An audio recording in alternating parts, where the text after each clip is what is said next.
Hello, workers and friends, and welcome back to Working Class Revolt. I'm your host, Dust James, the Marxist-Leninist truck driver. I'm out here in my lovely, humble home in rural North Carolina. Unfortunately, I believe it's some kind of holiday, or Comrade David Fox, Australian labor organizer, will not be able to be with us.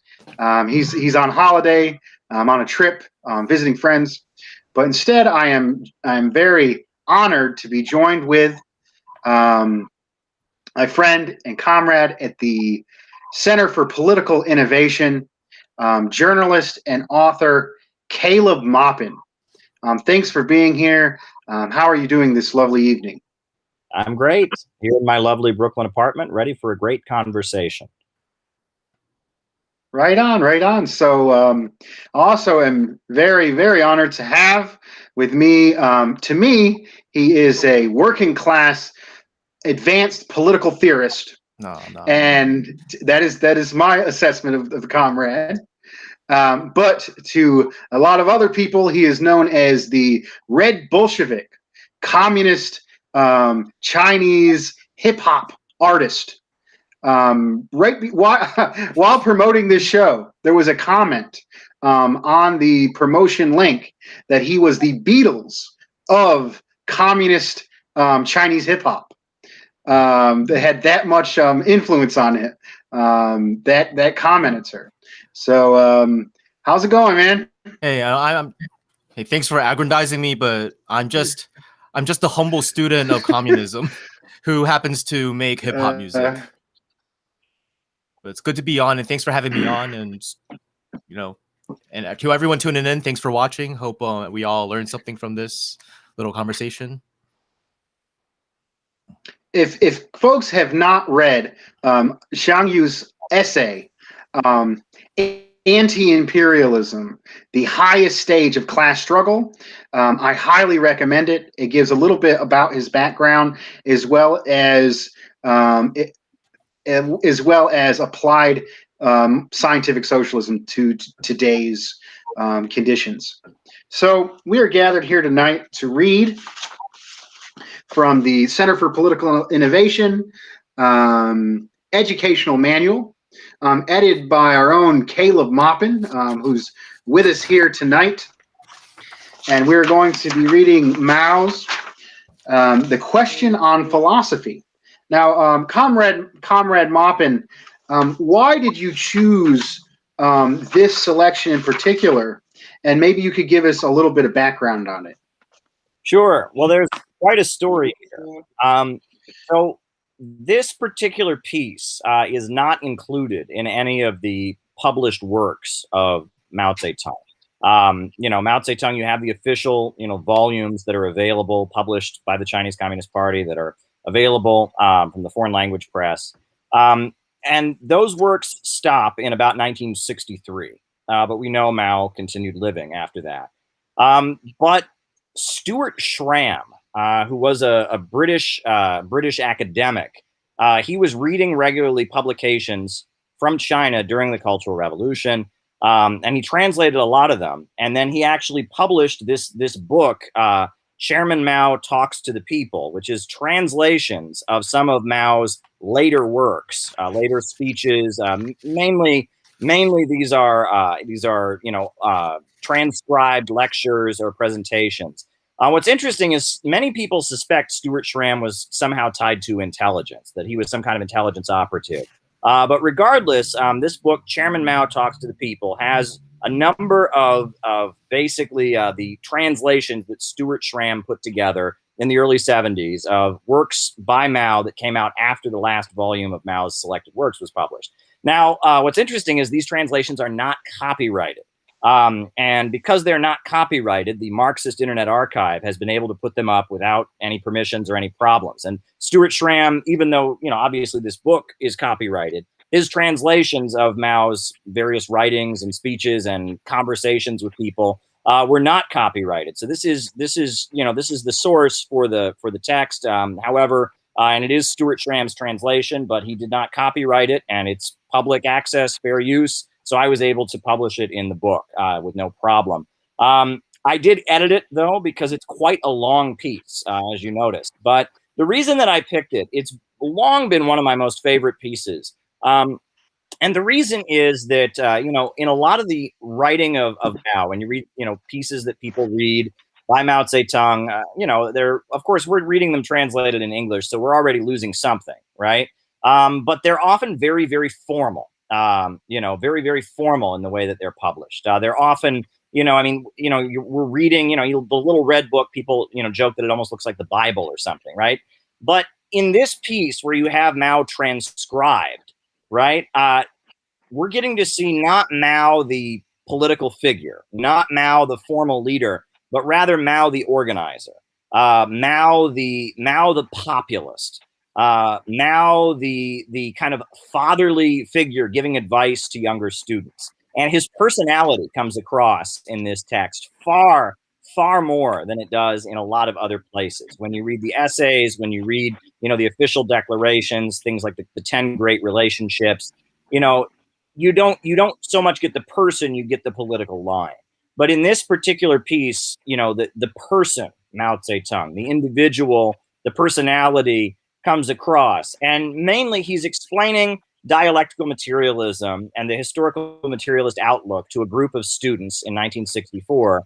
And he's using a lot of personal anecdotes and stories and analogies to make his point. He's telling jokes. He's singing songs, and this is Mao the populist. This is Mao the organizer. This is the the high school principal and librarian from a countryside background who built the New People's Study Group that eventually merged into the Chinese Communist Party. That went to the countryside and built the Revolutionary Army. This is the man.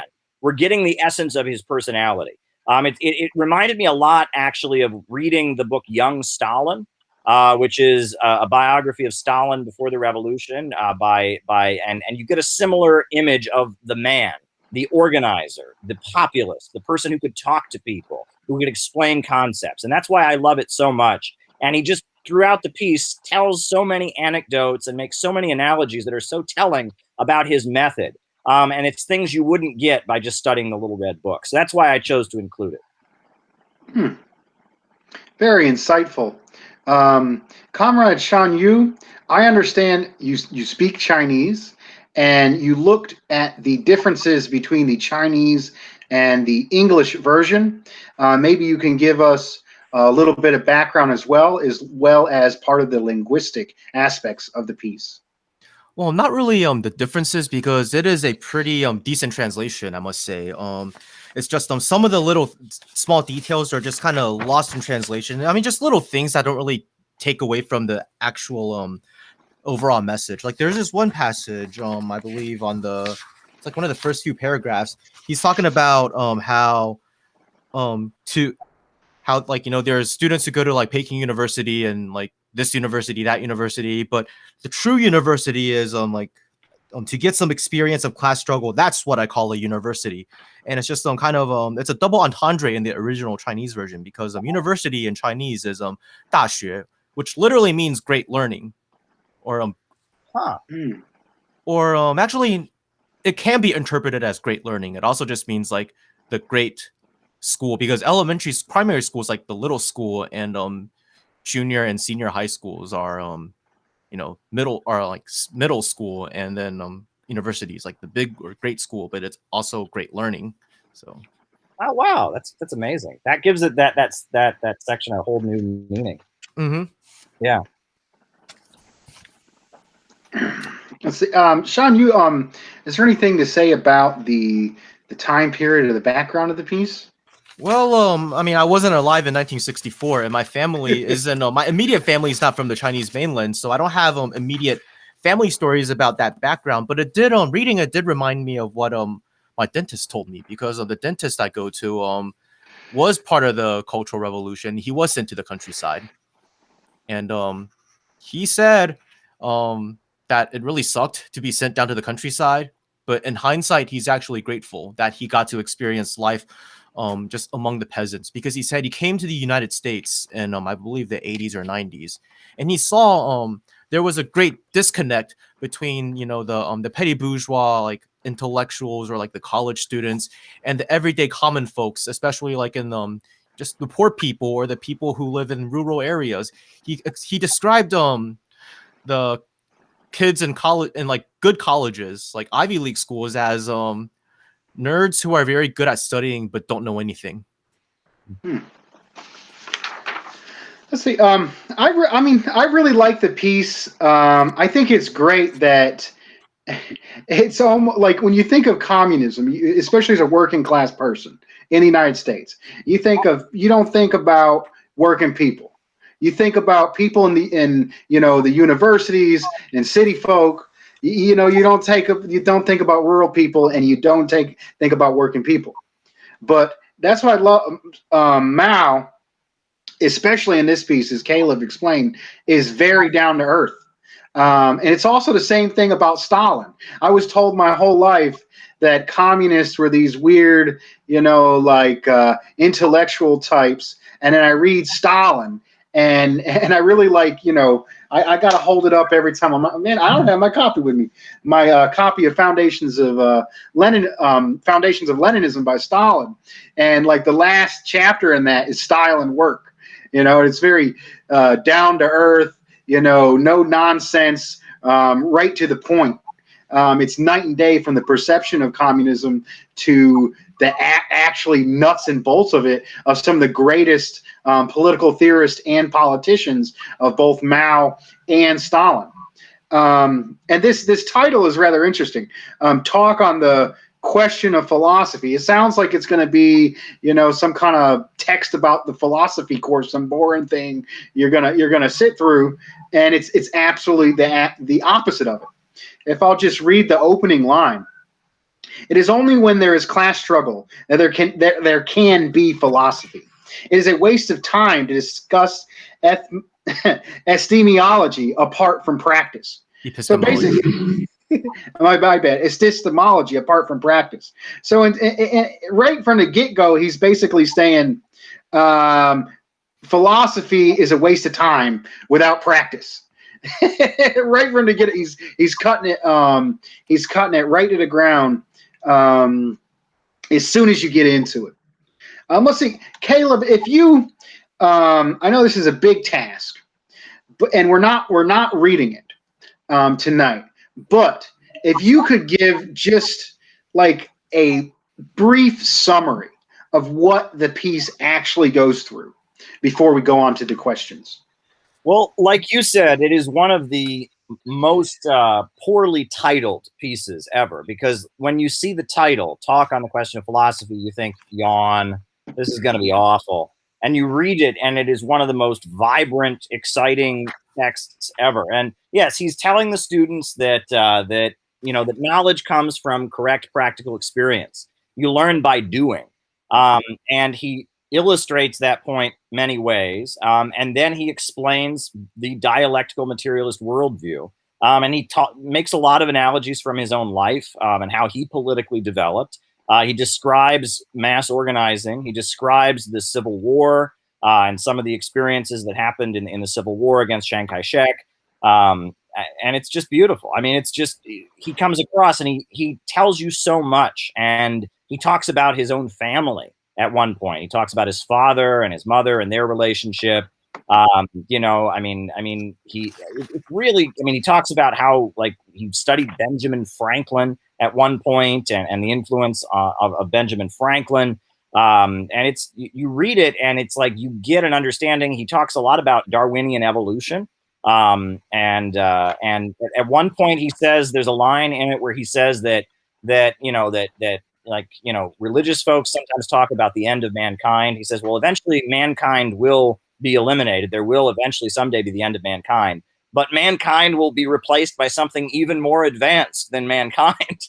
And it's like, there's this optimism that goes through it at the same time as he's explaining the dialectical method. He's drawing from the sciences, and it's such a rich text. And you can tell how rich of a person he was, and how, well read and well informed, and how much he knew how to work with people, how much of an organizer he was. When I was reading this text at one point, I thought Mao sounds a lot like Huey Long.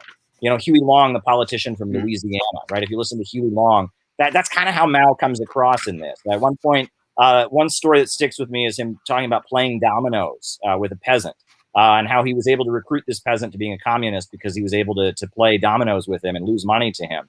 And I just thought that was brilliant. And there are just so many of these little anecdotes in the piece that really stand out. Comrade Shang Yu, is there maybe you can also give a bit of a summary of the piece or any part of it that stuck out to you? I think the most important takeaway from this work is that communists need to learn how to relate to the people. I mean, there is a tendency I see, especially in America, to just dismiss the working people as just very reactionary. And it's true. I mean, we live in a reactionary society, so by nature we're going to internalize a lot of reactionary thinking. But I think the sort of understanding where oh, these people are a lost cause, there's no use in trying to unite with them. I mean, that's an incorrect incorrect line in my opinion. I think the correct thing to do is you look for where people are correct and you unite on those areas, and then you look for where they are reactionary, where they might have some, sexist or racist or chauvinistic ideas, and you struggle with them. It doesn't mean like when we say we unite, we connect with the masses. It doesn't mean okay, we go out and we look for the most reactionary people imaginable, and then we form an alliance with them. No, that's not. That's I think a lot of people like to just think of the worst possible scenarios, kind of like the way they like to interpret tweets in the worst possible way when things aren't exactly clear, to kind of have an excuse to just kind of remain in their little petty bourgeois radical bubble. The translation that Stuart Schramm put together in the My bad, go ahead. 70s. Oh, sorry. Sorry, my bad. Go ahead. That's basically what I think that's the biggest takeaway. It's a lot of times we go to especially a lot of petty bourgeois kids, they'll go to universities, they'll get really excited when they learn things about how yes, it is true that the United States is a very racist society. It's an imperialist society, and they learn about these things, and they just but it's like, how do you what do you do with what you learn? Do you want to make society better, or do you just want to prove to the whole world how righteously angry you are, and just not do anything except performatively be angry? I mean, it's good that you're angry. It shows that you are you have a conscience and that you are a good person, and that you see what's wrong with society, but it's we need to do something productive with it. Is kind of like the takeaway. It's just knowing how to talk and relate to the people, and just the mass line essentially. That is that's very powerful analysis. I mean, the slogan for the Center for Political Innovation, from the movement to the masses, get out to the masses. And Mao, Mao, in my opinion, Mao is the greatest revolutionary in our time period. And it's just simply based off of the amount of people and the amount of resources he was able to free from the system of imperialism. It's powerful. It's inspiring. I mean, just to think that when you go into work every day and you're tired, you're a truck driver, and you maybe you cut off a break. Maybe you don't take a break because it's pace work, and then but you're still getting the same pay. I mean, even though you didn't take a break, and it kind of beats you down, just to know. And this is the same stuff that your neighbors are going through, and your neighbors got it worse than you do, and you realize you got to deal with this stuff. And just to know that a person that was connecting with the masses, cared about the masses, swim like a fish amongst the masses, Comrade Mao was able to accomplish, basically free 1/5 of the world's population from imperialism.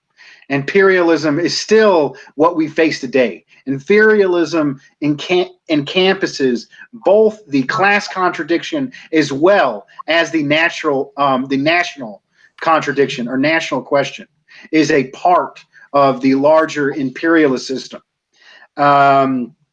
So, I mean, I always love reading Mao as well. It's almost like it's like it's almost like poetry, the way it kind of goes back onto itself. There's a specific section in here where he talks about, I think, before an earlier education. The United States has abysmal education compared to the rest of the world. And it's almost laughable, especially down here in the South in North Carolina. But before modern education, education would be learning about the classics, the Western greats, about Plato and Greece and the Roman Empire. And this was the kind of education that the so-called founding fathers had in the United States, and wrote the document that was the first revolution, one of the first capitalist revolutions in the world. And it's interesting because that was the education that Westerners had, but in China they would read Confucius and various traditional Chinese scholars, and that was kind of his education. Sean Yu, maybe you can talk a little bit of the difference between the education that Mao would have, or Chinese culture in general, that helped develop Mao's understanding and mindset.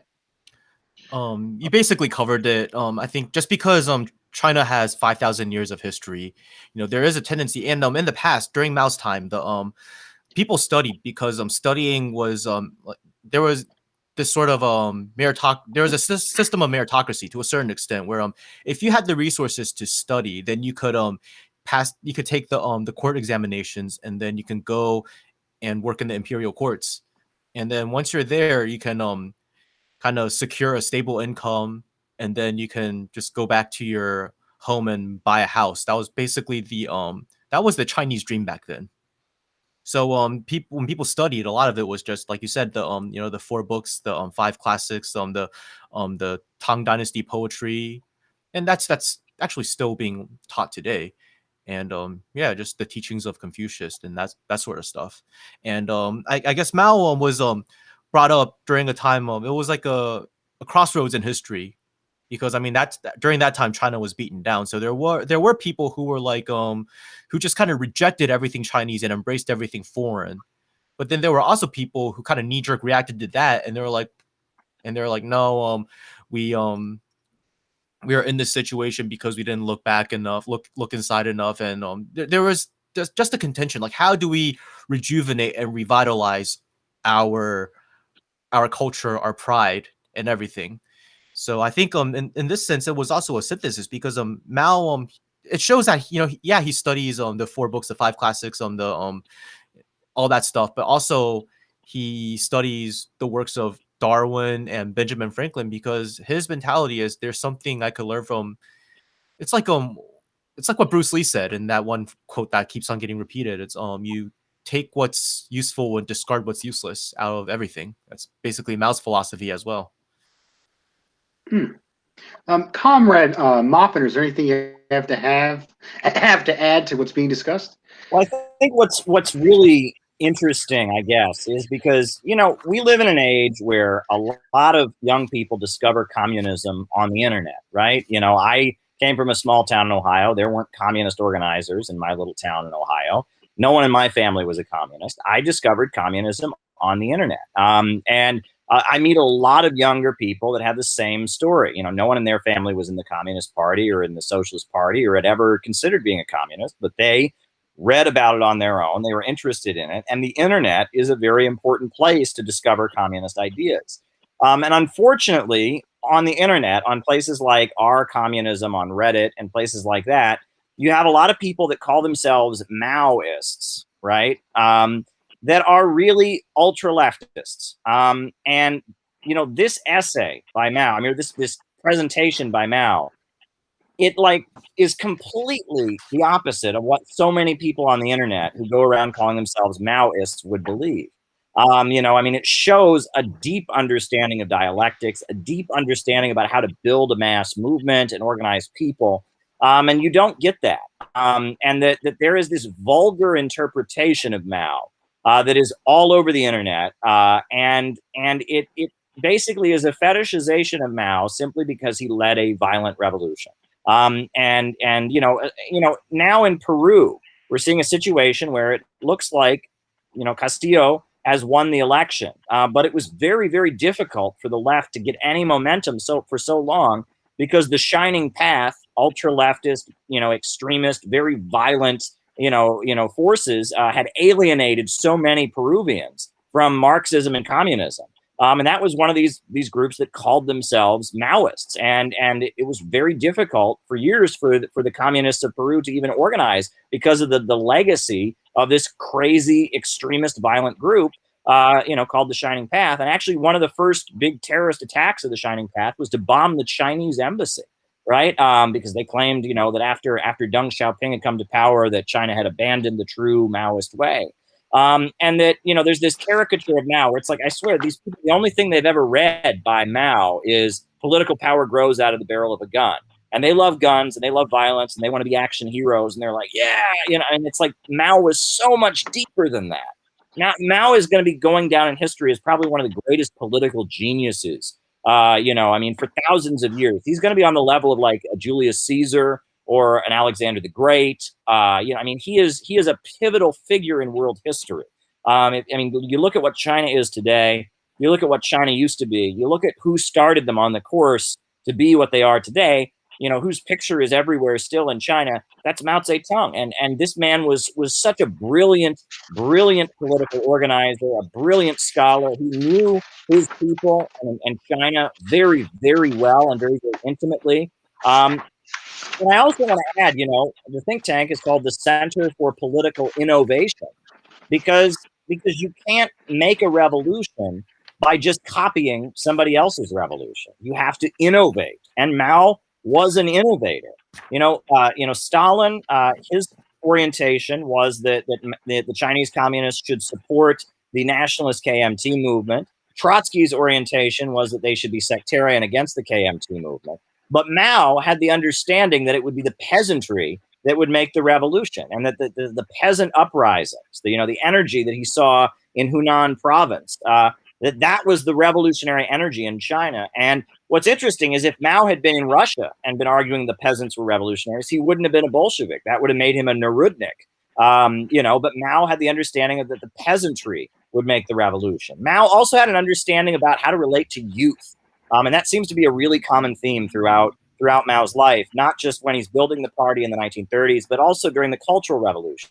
It's something about, teenagers, Chinese teenagers, and the resentment they might have against their parents and against their teachers, and their desire to go out and build something and prove themselves. Mao knew psychologically how to tap into young people's frustrations and desires to be part of something bigger than themselves. Mao was, I would say, probably a brilliant psychologist, right? In addition to being a brilliant class struggle organizer, a brilliant dialectical materialist. And to see these people who just, they like Mao because he's violent. They like the Shining Path in Peru because they were violent. They don't understand how amazing Mao Zedong really, really was. Love him or hate him, you can talk about a lot of the mistakes and bad things that went on. I think the Cultural Revolution was a disaster. But all of that aside, you have to admit Mao Zedong was a genius of very high caliber. To be able to do what he did required someone to be really, really, really sharp. This guy was an organizer. He was tuned in to mass mobilizations of people, understanding how to motivate people, understanding how to communicate things. And to just reduce him to he had a gun is just a huge disservice to history. Could I add something? Go ahead, please. Go ahead. When China was weak, like when the People's Republic of China was first founded, militaristically, it couldn't match the Soviet Union. It couldn't match the United States. And as you guys know, China and the Soviet Union didn't really get along too well after Khrushchev came to power. And Mao couldn't take on either the U.S. or Khrushchev on directly, but he could in the beginning, before the Sino-Soviet split really got bad. This just goes into psychology. What did he do? Khrushchev visited Beijing. They actually had a huge argument. They weren't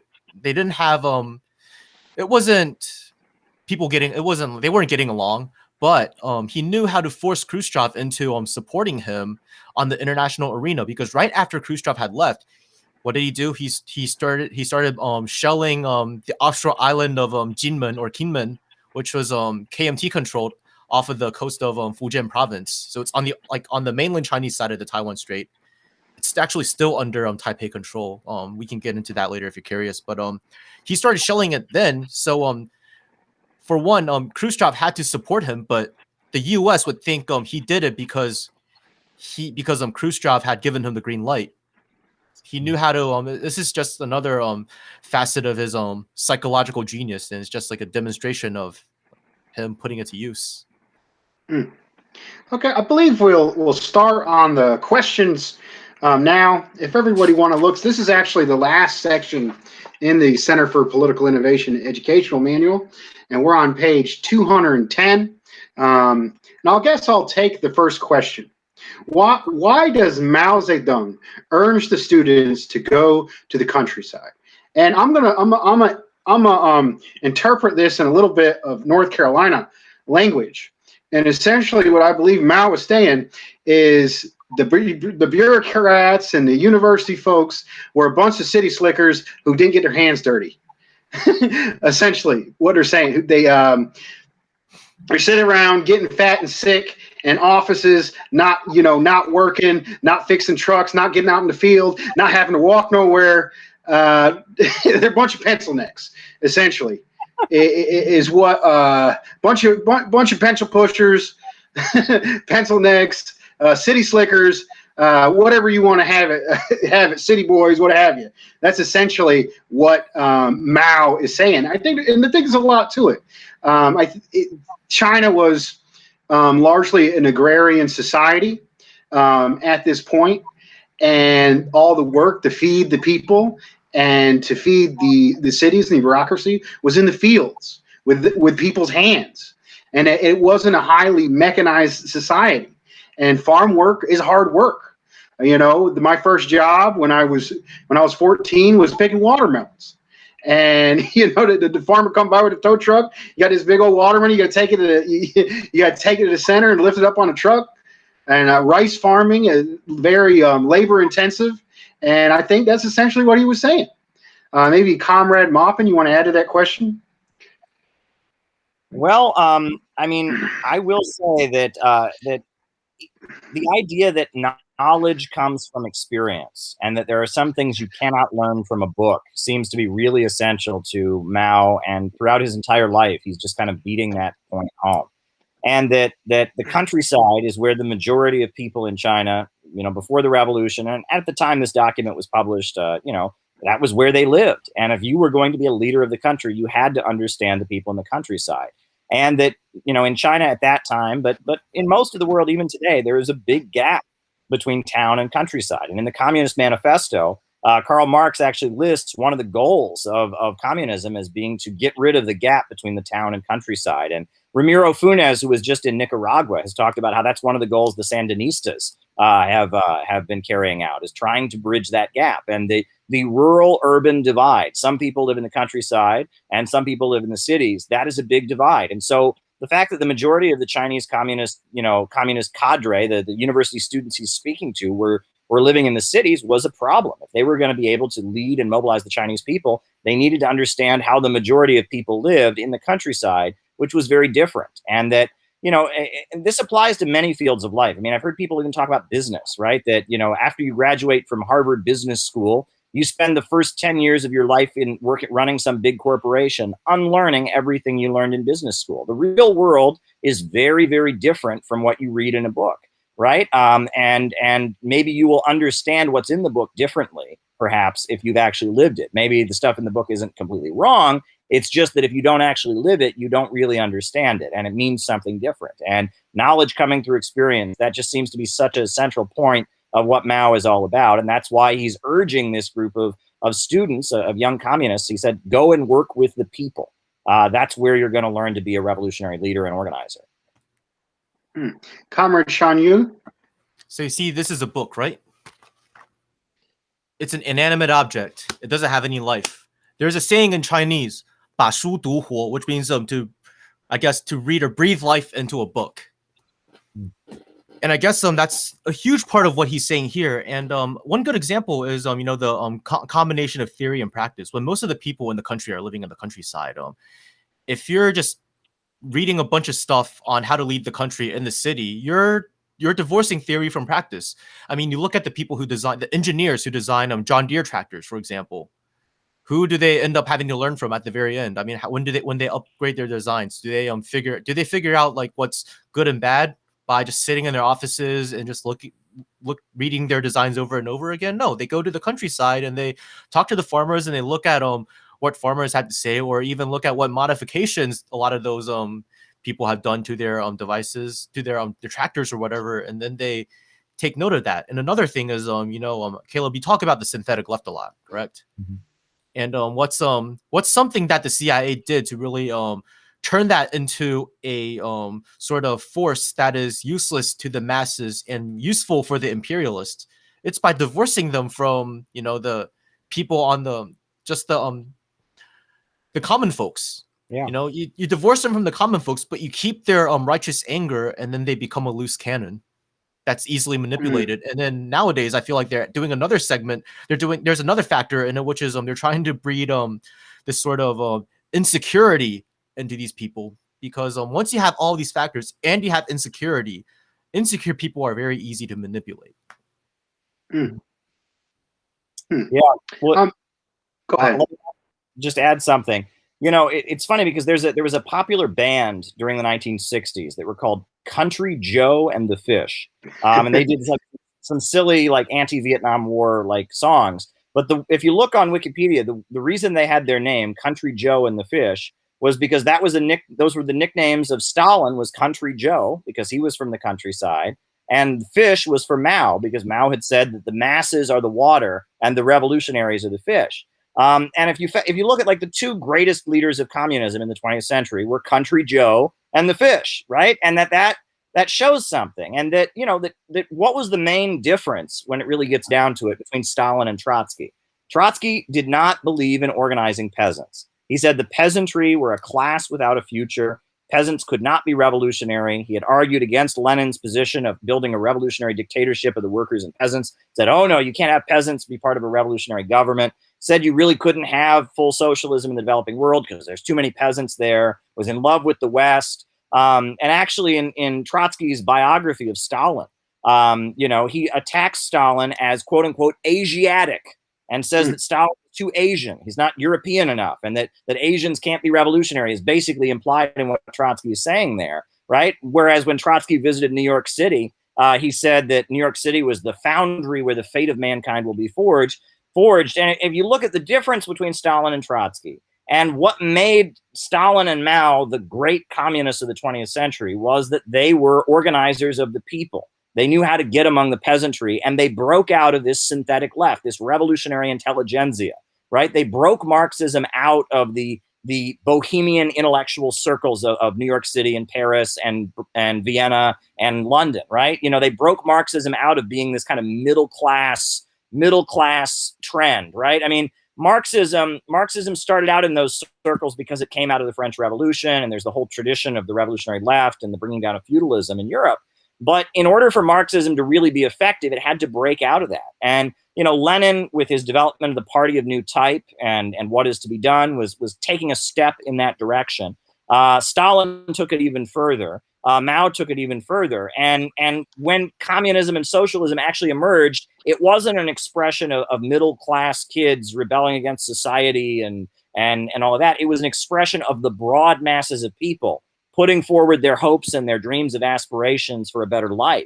One analogy that I think is particularly related to where this conversation is going is President Xi Jinping of China.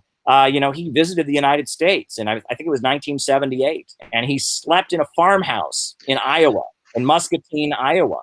And that trip, when he was just a local mayor in China, is considered a definitive moment in his career, that he went and he slept in this farmhouse in Muscatine, Iowa. And they sent him there to learn about the farm technology that they had there in Iowa so that he could bring that back to the rural village he was the mayor of at the time. And that they have actually built a replica of that farmhouse in China that people go to as kind of a tourist attraction. And that's considered to be kind of a definitive moment, is that Xi Jinping went to the United States, went to Iowa and slept over in a farmhouse. And that family that hosted, the young Xi Jinping at their house, they go on Chinese TV. They're kind of celebrities. People know about that. That's a big part of Xi's identity, that he did that. And I think that's fascinating. AOC should go to China and live in the countryside for 2 weeks. Let's see. I think it's really interesting that you mentioned Country Joe and the Fish. That song was a really big impact on me. I remember having that on MP3. My dad told me about that song, and I had it on MP3 when I first started my internship with American Friends Service Committee doing counter recruitment or truth in recruitment. And I usually like to sing a little bit out of here, so maybe I'll go with the first line. I know by heart. Come on, all you big strong men. Uncle Sam needs your help again. He's got himself in a terrible job way down yonder in Vietnam. Put up your ducks and pick up a gun. We're going to have a whole lot of fun. I really like that. It's really folksy, and it's kind of rhymey, and it's slandering, but it's militantly anti-war at the same time. I have it on vinyl, and it's produced by the record company Vanguard Records. Vanguard Records is a leftist record company that was the only record company that would publish Paul Robeson after he was blacklisted. Also had that that album on it as well, and it's interesting. It comes with this little stupid board game. They're very other than being about a Mao quote, they're very part of that kind of 1960s kind of free for all kind of culture. Another thing why I'm talking about my dad is my dad worked, for the majority of his career. He was an industrial. He was in industrial construction, and essentially what that means is he would build the machines largely in the plywood plant around here. And this stuff with pipes and chips and chemical, he would build the pressurized pipe systems and stuff like that.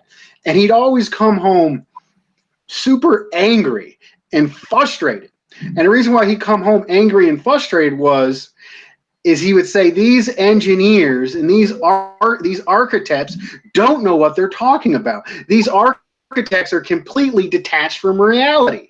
They would give him blueprints that could not physically exist in reality, and it was his artistry. It was his own physical engineer, both mental and physical ability, to make these unworkable blueprints work. And you see that as a worker every day. One time as a truck driver, so sales is always trying to sell the truck driving services. And they're always trying to make it work. Well, maybe this won't work. Maybe this won't. Oh, I'll hook you up and I'll make it work for you, and get them the price or get something done. And this one time I had to deliver a log cabin up to this hilltop in North Carolina. And I had to go down 20 miles of switchbacks. I was off the ditch on one side, and the truck was off a cliff on another one. And it turns out the truck that there was actually a truck that tried to make that delivery that actually fell down the mountain before I got there. And then they sent me to get the same job done. I mean, this is some heartless, crazy stuff that these people up in these offices got no idea, what's going on. And I finally, got up in there that 20 miles of switchbacks and made it back. It was a great adventure. But I mean, it just goes to show you really what Mao was talking about here. I think we actually covered most of the questions in our talk before we even went over them. I specifically wanted to go over, I think, Caleb, you already brought it up. There's a question in here about the dominoes. Maybe you can read that question, tell us a little more about it. I have a response for that one as well. Well, actually, I would like to defer to Shanju simply because dominoes, I have a feeling it's not the same thing. When Dustin and I think of dominoes, we're thinking of, it's probably a completely different game.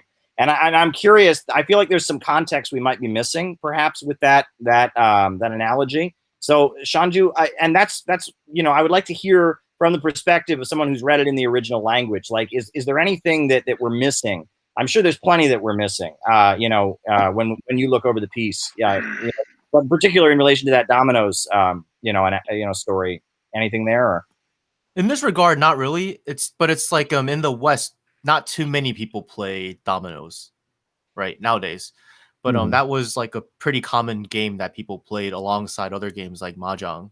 So you're not missing out on too much. It's the same game though that we think of when we think of Dominoes. I'm not exactly sure of the rules. I'm just like I'm like a complete noob when it comes to these sorts of games, which is why I guess I'm not the one going and talking to peasants and losing money to them. I also don't have as much money to lose as Mal probably. I don't know. No, but it's I looked it up and it's like pretty similar. Yeah, I think Western dominoes can be used in place. Okay. As like placeholder. So yeah. Okay. Very good. All right. Yeah, I was just curious. And are there any of the other anecdotes that strike you that there's something about that a Western audience might be missing? Not that I know of. I mean, I know you in your book you got rid of the parts on what is it, The Dream of the Red Chamber, just because it's a classic that most people outside of China have not read. Mm-hmm. Actually, a lot of people in China haven't really read it either. They just watch the film adaptations, like the 20 million of them that are out there. But well, tell us that. I don't know about this, and the reason I took it out is because the audience wouldn't know about it. But maybe you can tell us about Dream of the Red Chamber. It's a late Qing classic, okay. And I forgot most of what goes down in there. Okay, all right. Yeah, it's a very, very important work of Chinese literature. Yeah. It's I'm just kind of looking through. I did a lot of notes, but I think we kind of covered most of the stuff. Well, one thing that I think is particularly worth bringing up is that so this piece came out in 1964, and at that point the Chinese Communist Party, I guess they hadn't come full on against Confucianism. I mean, it was obvious that they were not advocates of Confucianism. But after the fall of Lin Biao in I think it was 1969, or maybe it was a little bit later, they launched the Criticize Lin Biao, Criticize Confucius campaign. And what's particularly interesting, so that was a campaign where Confucius, who was considered the creator of Chinese civilization, was being straight up during the Cultural Revolution. They were saying he's no good, right? Criticize Lin Biao, criticize Confucius. And what's interesting is now when I read publications from China, I see that now there's a feeling that Confucius and Mao are not at odds with each other. They kind of walk hand in hand. That they're both they're both part of the identity that makes China separate from the West. They're part of China's unique heritage, and that Mao and Confucius, especially during the last years of Mao's life, there was a feeling that the two were incompatible. Confucianism needed to be wiped out and replaced with Mao Zedong thought. But now Mao and Confucius kind of walk hand in hand. And can you talk about how that works in modern China? Well, I think one way to look at Confucianism is, I mean, yeah, it's kind of a feudal ideology, but when it first came out, it was quite advanced. I mean, I think when we look at civilizations, we look at past and present accomplishments, and we shouldn't just throw out the throw the baby out with the bathwater. I mean, there are some principles. I mean, yeah, Confucianism existed to justify feudal relations, but at the same time, what did it also teach? It taught filial piety. How children are obligated to respect their elders in a certain way, but also elders have responsibilities for their children. Things like that, I think, are good for social stability when I guess promoted in a certain way. I mean, obviously, Confucianism, like Confucian thought, is also like taught in other societies, like South Korea and Taiwan. But I mean, it's to different extents and to serve different purposes. I mean, like it was also taught by Chiang Kai-shek and his son Jiang Jingguo, and kind of like to promote the this sort of Chinese. This is the thing. It's part of it is just since it's such an important part of Chinese history and I guess Chinese culture, to just thoroughly get rid of it is like it's kind of like what's a good analogy? I guess Russians just totally dismissing the Orthodox Church out of like just their culture completely. Like even if you're an atheist in Russia, I guess it's still the Orthodox Church in one way or another is still a part of your culture. I think that's the whole. It's kind of like people want to have a sort of identity. They take comfort in belonging to a group. That's why when people in the United States, I mean, there's a very reactionary history. Not going to deny that it's white supremacist, it's settler colonialism. But I think one thing that people don't get is while they attack these things and get rid of them, that's good. But what are they going to replace it with? Because if you don't have this sort of identity that's there that people take comfort in, kind of feeling like they belong to, you're gonna leave a void behind, and sometimes that void isn't necessarily good because weeds will start to grow, and you might end up with something more messed up than what you had before. Yeah, that's also another consideration. That's very, very true. That's very, very true. One thing that's kind of funny, I guess, is that during the 1970s, there were all these different like groups in the United States that were trying to build a new communist party that would be aligned with China. And one of those groups that was called the October League, and they later became the Communist Party Marxist-Leninists. They're no longer around. They dissolved in the early 80s. The one thing that was during the Lin Biao criticize Confucius campaign, they apparently had protests on college campuses in the United States against the teaching of Confucius. And they would protest, at universities if a professor was going to teach Confucius because Chairman Mao had said that was not the correct thing, and it was kind of silly, and that a lot of these Maoists in the United States, they were trying to apply the line of the Chinese Communist Party in the 1970s to the United States, and they would do weird things like that, like have protests against Confucius in America. I mean, why do people in America study Confucius? Most of the times it's because they're doing like Chinese studies. They're trying to understand Chinese culture. It's not being taught like they're not teaching Confucian Confucian ideology in universities to tell people, hey, this is how you should live your life. Right. Right. And it was kind of like it had a character of LARPing about it. Yeah. And one thing that is also interesting is, a lot of Mao's other works, the more formal works, are like he has a speech, the 10 great relationships. And that there's the I believe during the Cultural Revolution they had the 4 olds and the 4 news. And that particularly the section where Karl Marx describes communism, they talk about the achieving of communism is achieving the 4 alls, right? And I've heard that is a Confucian style where you list numbers of things like the 4 great thises and the 5 is that Confucian in style, right? And that comes that we're missing something in the West when we read these things because we're like, why are they always talking about the 4 great thises and the 5 great that's, and it doesn't make any sense, but it's part of the Confucian tradition. Is that true? I'm not sure if it's part of the Confucian tradition, but it's definitely a part of the Chinese tradition. I mean, you have the 4 this, the like hell, even in Taiwan, for example, when Jiang Jingguo was the leader, Chiang Kai-shek's son, he did the 10 great economic projects, for example. Or there when I was in the DPRK, I saw the what is it, the 3 great revolutions, which is like you want revolution in your thought, revolution in culture, or what, I forgot what they are exactly. I'd have to look it up, but it's just a cultural thing. So I thought it was really funny when Hoja tried to criticize Mao, saying this is this sort of, I forgot what he said it was, but like it's just something that works. It's like you have 4 olds, you have 4 this, you have 4 no's, you have 3. It's just an easy way. It's like a slogan. It's kind of like the 3 principles of the people. It's because there's 3 of them, so it's an easy way to remember it. Because it's called the 3 principles, especially because in Chinese, what is it? The nation, the people's livelihood, and the people's I'm trying to translate it in my head in English. What is it? The people's I guess rights.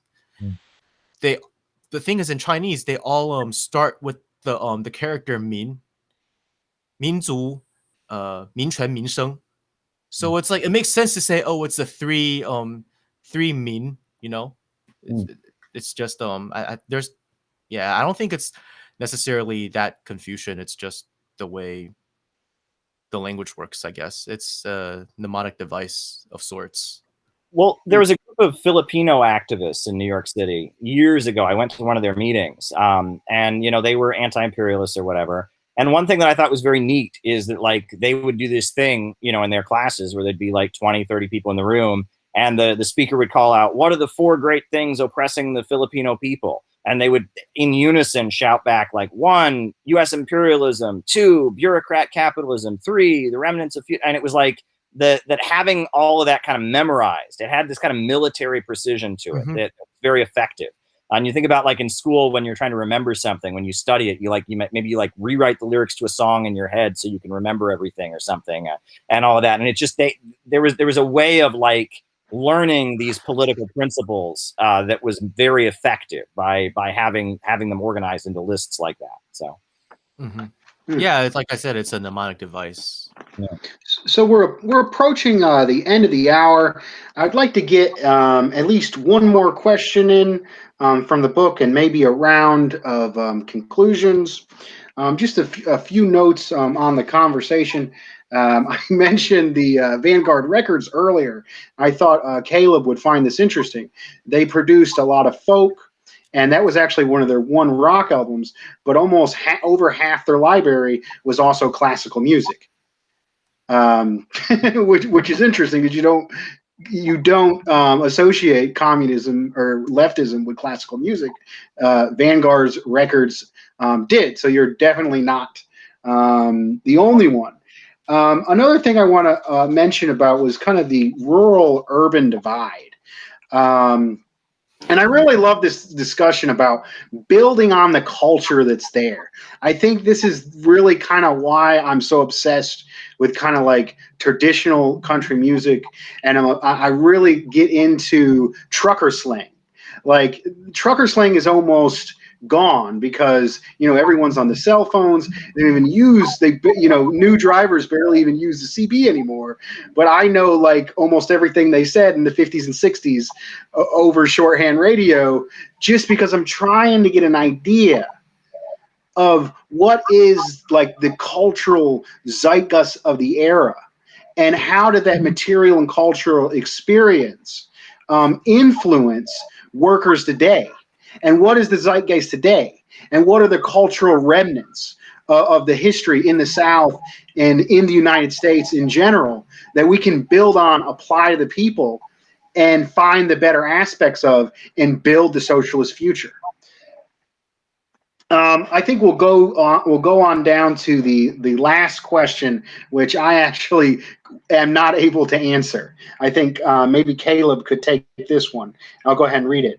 Would the Chinese Communist Party of our time agree or disagree with these remarks? Well, honestly, I can't tell you because I don't completely know, and that's why I picked the question there. It wasn't a yes or no, right answer, wrong answer. It's an answer that is a great point of discussion. I think there are some things in that text that the Chinese Communist Party would absolutely embrace. I think there are other things in that text that I think the Chinese Communist Party wouldn't be too keen on. My understanding is that Deng Xiaoping did say that they would never in China do to Mao what Khrushchev had done to Stalin. Never would they do that. That Mao Zedong thought is part of the Chinese Communist Party and their beliefs, and that while they don't, admire the Cultural Revolution, and while they're critical of some of Mao's policies, like the Great Leap Forward, they consider Mao Zedong to be very much part of their heritage. But at the same time, when Mao died, he did say that his greatest achievement in life was the Cultural Revolution, and that is something that the Chinese Communist Party is very clear that they do not think was a good thing.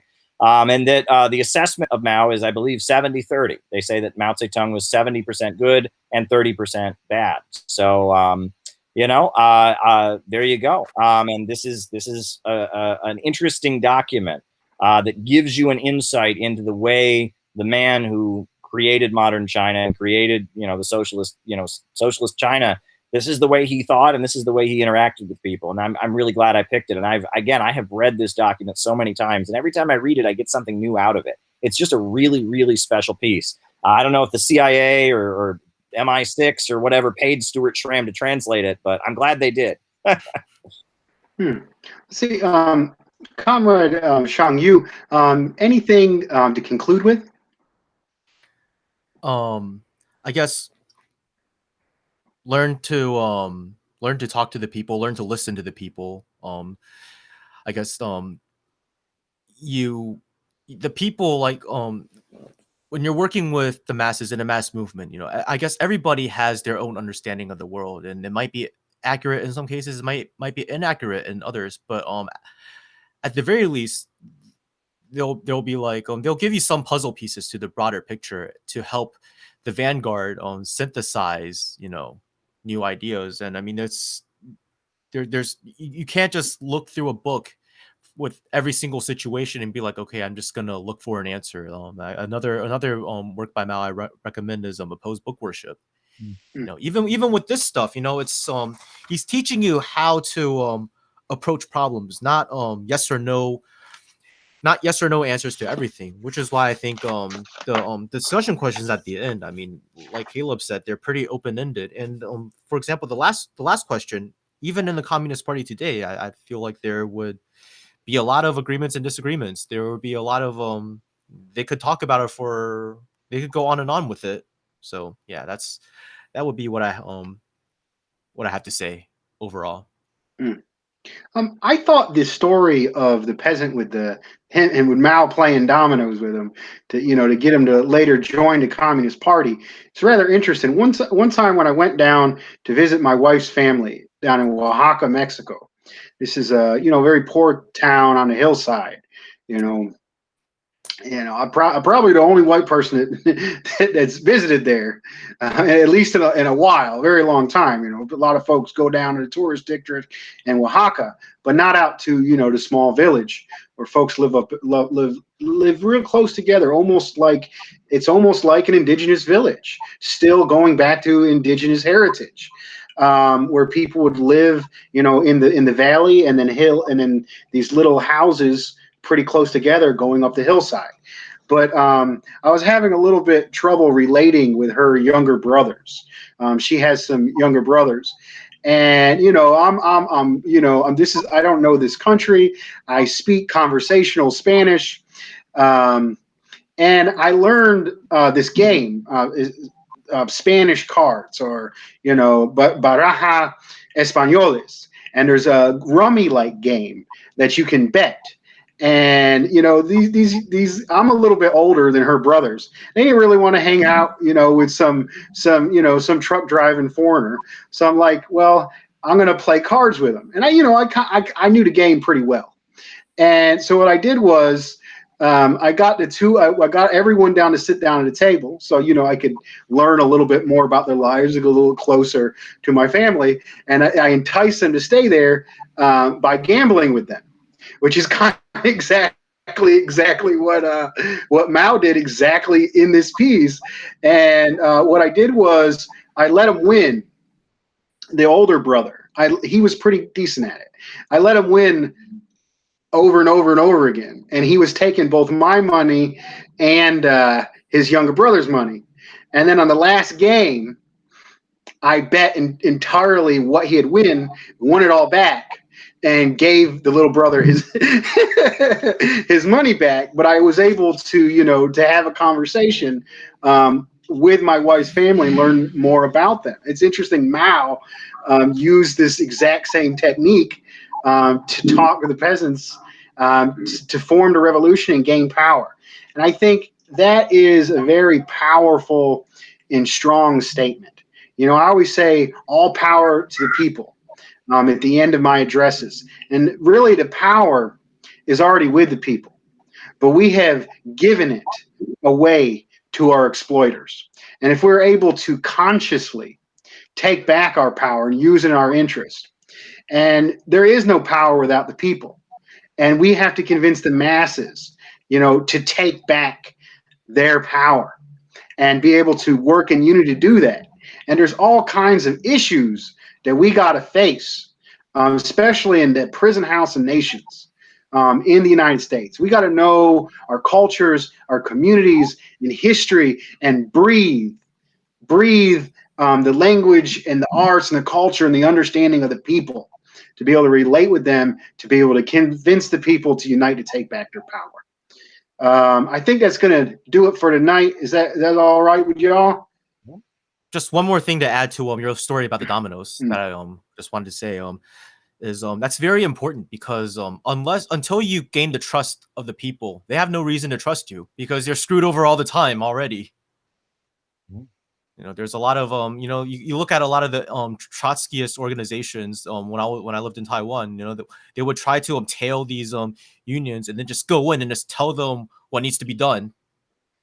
And some of them might be like kind of curious, but then in their minds they're thinking, it's just another one of those like BS politicians coming in and making all these saying all these things that sound good but delivering nothing. And they're right. So yeah.